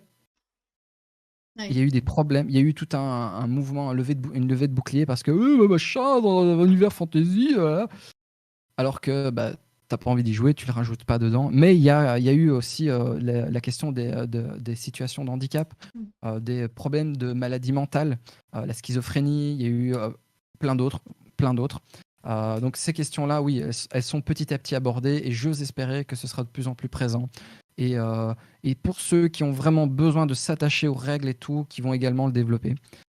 Est-ce que ça changera concrètement quelque chose? J'en sais rien. J'ose espérer que oui. Honnêtement, voilà, je l'espère. Je peux que croiser les doigts, que ça continue dans le sens positif. Yes. Mais ça, ils viennent de loin. Ils viennent Oui, de très loin. ils reviennent de loin et ils avancent. Et nous, on sera toujours là pour accueillir du coup ces avancées et en reparler. Je pense qu'on aura plein d'autres sujets. À mon avis, Mhm. Naïtarion, je te réinviterai avec joie pour reparler. Parce que, en fait, on a parlé de plein d'autres choses que l'inclusivité, parce qu'il y a des milliers de choses hyper intéressantes. En attendant, n'hésitez pas à aller voir la chaîne de Naïtarion. N'hésitez pas à aller voir cet actual play absolument incroyable fait avec et pour Women in Games. Le livre que Naïtarion a écrit pour récolter encore de l'argent pour Women in Games. Les liens seront dans la description YouTube